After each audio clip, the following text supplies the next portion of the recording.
Selamat datang saudara-saudari. Hari ini kita mau mendengar 2 Korintius babak ke-12.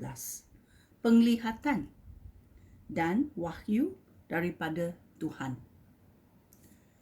Aku harus berbangga meskipun hal itu tidak berfaedah. Tetapi sekarang aku mahu bercakap tentang penglihatan dan wahyu yang aku terima daripada Tuhan. Aku kenal akan seorang Kristian yang 14 tahun yang lalu diangkat ke syurga yang tertinggi. Aku tidak tahu sama ada hal ini benar-benar berlaku atau hanya satu penglihatan. Allah sahaja yang tahu. Aku berkata sekali lagi, aku tahu bahawa orang itu diangkat ke Firdaus. Aku tidak tahu sama ada hal ini benar-benar berlaku atau hanya satu penglihatan.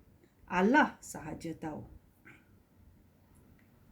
Di situ, dia mendengar perkara-perkara yang tidak boleh dan tidak dapat diungkapkan. Aku hendak membanggakan orang itu, bukan diri aku sendiri. Aku akan membanggakan perkara-perkara yang menunjukkan kelemahan aku sahaja. Jika aku hendak berbangga, aku tidak melakukan sesuatu yang bodoh, kerana aku mengatakan yang benar. Aku tidak mahu orang memandang tinggi terhadap aku kerana penglihatan itu, tetapi hanya kerana melihat perbuatan aku dan mendengar kata-kata aku.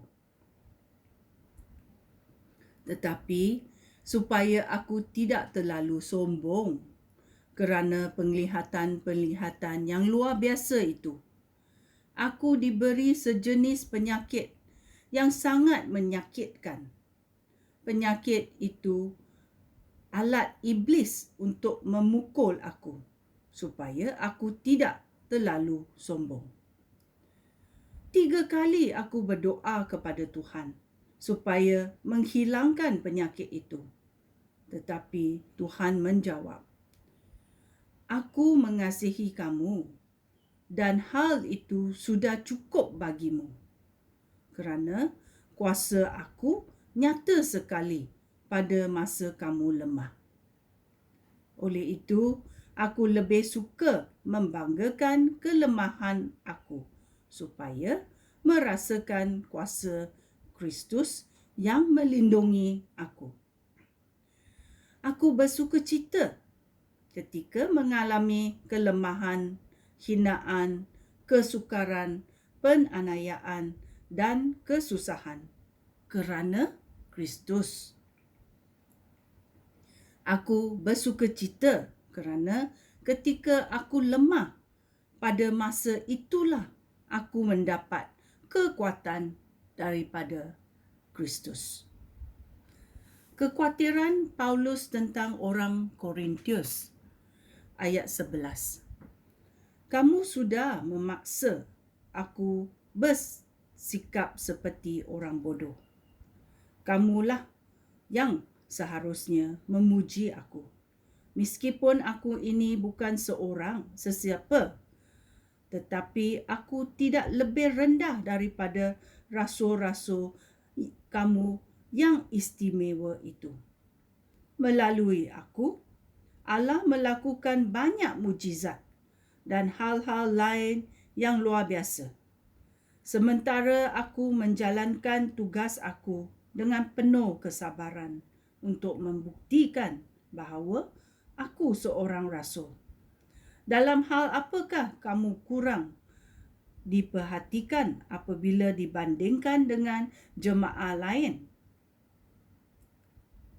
Hanya dalam hal ini, aku tidak meminta kamu membiayai aku. Maafkanlah aku kerana kesalahan itu. Inilah kali ketiga aku bersiap melawat kamu. Aku tidak mahu membebani kamu kerana kamulah yang aku inginkan bukan wang kamu. Anak-anak tidak perlu menyara ibu bapa. Sebaliknya, ibu bapa yang harus menyara anak-anak. Aku rela menghabiskan segala-galanya.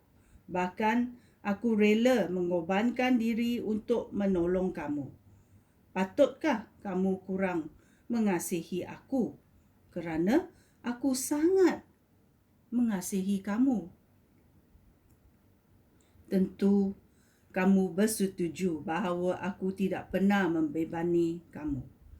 Namun, ada yang berkata bahawa aku ini licik dan memperdayakan kamu dengan tipu muslihat. Mana mungkin? Pernahkah aku mencari keuntungan daripada kamu melalui utusan-utusan yang aku kirim pada kamu?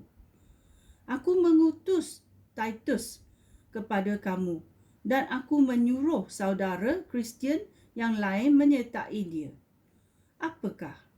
Adakah Titus mengambil keuntungan daripada kamu? Tidaklah. Tidaklah dia. Dan aku bekerja dengan maksud yang sama dan bertindak dengan cara yang sama. Janganlah kamu menyangka bahawa selama ini kami cuba membela diri. Allah tahu bahawa semua yang kami katakan menurut kehendak Kristus dan segala yang kami lakukan itu semata-mata untuk membina kehidupan kamu. Aku khawatir apabila aku melawat kamu kelak. Aku akan mendapati kamu berlainan daripada apa yang aku harapkan. Kamu pun akan mendapati aku berlainan daripada apa yang kamu harapkan. Aku khawatir aku akan mendapati kamu berkelahi, iri hati, lekas marah, mementingkan diri sendiri, saling menghina dan memfitnah, sombong dan suka mengacau. Aku khawatir apabila aku datang kelak. Allah akan memalukan aku di hadapan kamu.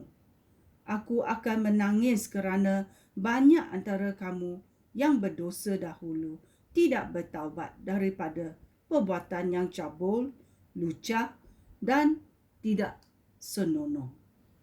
Ya. Ini adalah 2 Korintius babak ke-12. Ini adalah kekhawatiran yang dialami oleh Paulus tentang orang Korintius. Kerana pada mulanya dia membimbing orang-orang ini percaya kepada Yesus dan mereka menjadi jemaah-jemaah Kristus. Tetapi dengan kemasukan rasul-rasul palsu, Paulus khawatir akan kelakuan mereka akan berubah. Okey, kita mesti berwas-was dan berjaga-jaga. Okey, dalam jalan kita dalam nama Yesus. Sekian, terima kasih. Shalom.